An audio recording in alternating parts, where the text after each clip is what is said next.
সুপ্রিয় শিক্ষার্থী, আসসালামু আলাইকুম। রাজারামপুর হাসিনা বালিকা উচ্চ বিদ্যালয় কর্তৃক আয়োজিত অনলাইন ক্লাসে তোমাদের সবাইকে স্বাগত। আশা করছি তোমরা সবাই ভালো আছো এবং নিয়মিত স্বাস্থ্যবিধিগুলো মেনে চলছো। আমি আতিকা রহমান। আজকে তোমাদের পদার্থবিজ্ঞান নিয়ে আলোচনা করব। আজকে আমরা আলোচনা করব হচ্ছে পদার্থবিজ্ঞানের দ্বিতীয় অধ্যায় গতি। গত ক্লাসে আমরা ক্ষুদ্র ক্ষুদ্র সংজ্ঞাগুলো জেনেছিলাম। আজকে আমরা গতি সংক্রান্ত যে 4টি সমীকরণ, সেই সমীকরণ সম্পর্কে জানার চেষ্টা করব। আমি গত ক্লাসে তোমাদের বলেছিলাম যে এই গতির 4টি সমীকরণ দিয়ে গতি সংক্রান্ত যাবতীয় সমস্যার সমাধান করা যায়। এসো আমরা দেখে নিই যে সূত্রগুলো কি কি।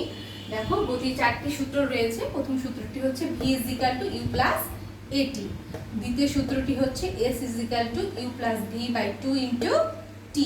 তৃতীয় সূত্রটি হচ্ছে s = ut + ½ at²। চতুর্থ সূত্রটি হচ্ছে v² = u² + 2as। আজকে আমরা এই 4টি সূত্র তোমাদের প্রতিবেদন করে দেখাবো। তাহলে চলো আমরা প্রথম সমীকরণটিতে চলে যাই। প্রথম সমীকরণটিতে আমাদের কি দেওয়া আছে দেখো, আমরা প্রমাণ করব v = u + at। এখন দেখো, আমি এখানে লিখে রেখেছি, এটা আমরা প্রত্যেকটা সমীকরণের ক্ষেত্রেই কিন্তু এই লাইনগুলো লিখব। কি লিখেছি? মনে করি একটি বস্তু u আদিবেগ নিয়ে এ সুষম ত্বরণে চলে t সময়ে v শেষ বেগ প্রাপ্ত হয়। অর্থাৎ বস্তু যখন স্থির অবস্থানে থাকবে তখন তার আদিবেগ হবে 0। আমরা যখন অঙ্ক করব তখন আমাদের এটা জানতে হবে। বস্তু যখন স্থির অবস্থানে থাকবে তখন তার আদিবেগ হবে 0। এখন আমরা বলছি যে একটি বস্তু u আদিবেগ নিয়ে এ সুষম ত্বরণে, অবশ্যই কিতে চলতে হবে? সুষম ত্বরণে। সুষম ত্বরণে চলে t সময়ে v শেষ বেগ প্রাপ্ত হয়। এখন তাহলে আমাদের এক্ষেত্রে ত্বরণ a = আমরা কি লিখতে পারবো? ত্বরণ a = আমরা তখন লিখব a = শেষ বেগ অর্থাৎ v - আদিবেগ u ভাগ সময়, অর্থাৎ এক্ষেত্রে ত্বরণ হবে a = v - u/t। তাহলে এখন আমরা যদি একে এভাবে লিখি যে v - u = at। দেখো, আমরা কোনাকুনি গুণ করে দিয়েছি। এখন যদি এটাকে এভাবে লিখি, অতএব v = এই ইউটাকে এই পাশে নিয়ে গেলে মাইনাসটা কি হয়ে যাবে? প্লাস হয়ে যাবে। তাহলে v = u + at। দেখো কত সহজ আমাদের সূত্রটি। আমাদের সূত্রটি প্রমাণ কিন্তু হয়ে গেল। তার মানে প্রথম থেকে আরেকবার বলি, কি বলেছিলাম যে মনে করি একটি বস্তু u আদিবেগ নিয়ে a সুষম ত্বরণে চলে t সময়ে কি হয়? v শেষ বেগ প্রাপ্ত হয়। তাহলে তার ত্বরণ কি হবে? a = শেষ বেগ - আদিবেগ ভাগ সময়, অর্থাৎ v - u/t। এখন এটাকে আমরা কোনাকুনি গুণ করে দিলাম, v - u = at। এখন এই মাইনাস ইউটাকে আমরা এই পাশে নিয়ে গেলে প্লাস হয়ে গেল। তাহলে v = u + at। আমাদের প্রথম সূত্রটি প্রমাণ করা হয়ে গেল। এখন আমরা দ্বিতীয় সূত্রে চলে যাব। দেখো, দ্বিতীয় সূত্রে কি লেখা আছে? s = u + v / 2 * t। তাহলে দ্বিতীয় সূত্রের ক্ষেত্রে সেম আমরা ওই যে বললাম আগেরটাই লিখবো, যে মনে করি একটি বস্তু u আদিবেগ নিয়ে এ সুষম ত্বরণে চলে t সময়ে v শেষ বেগ প্রাপ্ত হয়। কিন্তু এক্ষেত্রে আমরা একটা জিনিস অ্যাড করব, সেটা হচ্ছে যে এ সময়ে বস্তু নির্দিষ্ট দিকে অতিক্রান্ত দূরত্ব হচ্ছে s, বা নির্দিষ্ট দিকে সরণ হচ্ছে s। তাহলে আমরা গড় বেগ কি লিখতে পারবো? গড় বেগ লিখব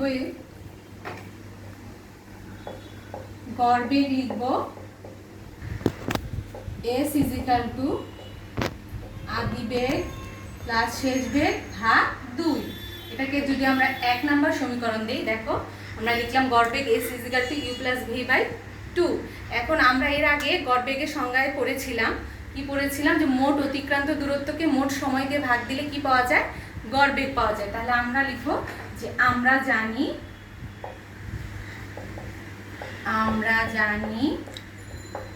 গড় বেগ s =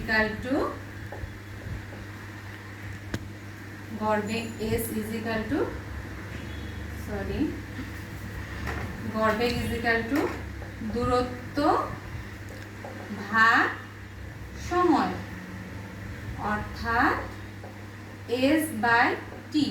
এটাকে যদি আমরা 2 নাম্বার সমীকরণ দেই, দেখো এটাও গড় বেগ, এটাও গড় বেগ। এখন 1 এবং 2 নাম্বার সমীকরণ যদি আমরা লিখি, তাহলে এখন আমরা লিখব 1 ও 2 হতে পাই। সমীকরণ 1 ও 2 হতে পাই।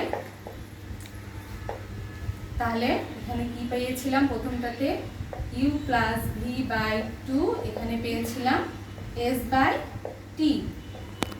বা দেখো যদি আমরা s ইজিক্যাল টু লিখি তাহলে u প্লাস ভি বাই টুটা থাকলো, আর এই টিটা এই পাশে চলে গেলে কি হয়ে যাবে, এখানে চলে আসলো।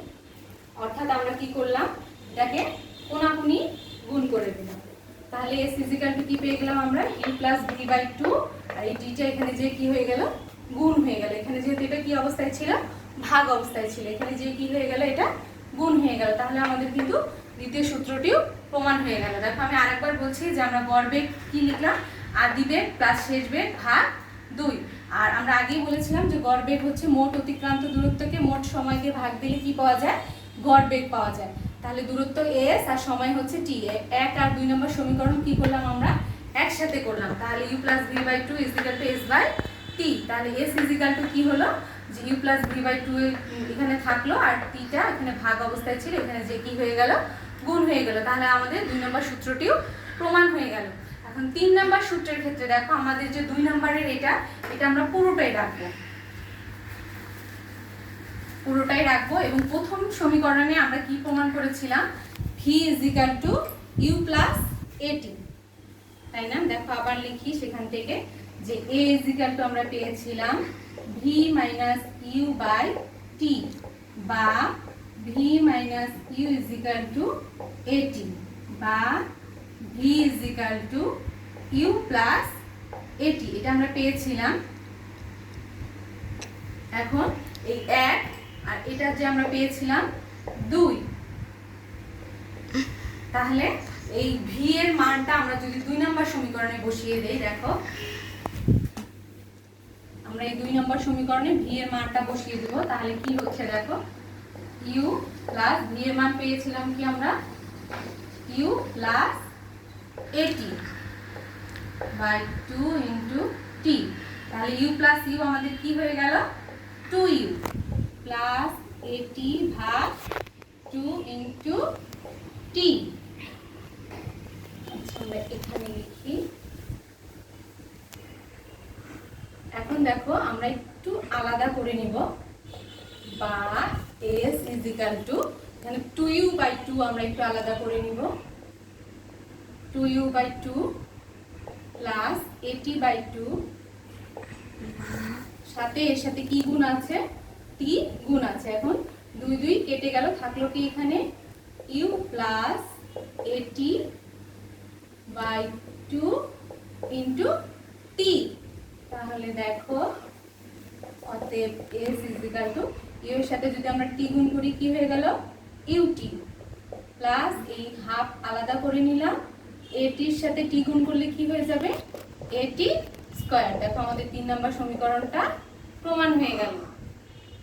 তাহলে আমরা গতির প্রথম সূত্র বের করলাম, দ্বিতীয় সূত্র বের করলাম, এবং প্রথম এবং দ্বিতীয় সূত্র থেকে আমরা কি করলাম, তৃতীয় সূত্রটা প্রমাণ করে ফেললাম।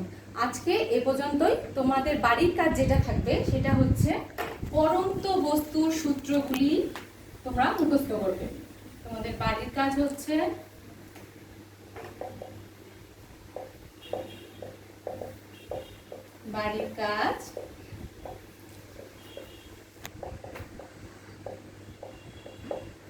পরন্ত বস্তুর সূত্রগুলি লিখো। তোমরা পরন্ত বস্তুর সূত্রগুলো মুখস্থ করে সুন্দরভাবে লিখে জমা দেবে। আজকে এ পর্যন্তই। সবাইকে ধন্যবাদ, ভালো থেকো, আল্লাহ হাফেজ।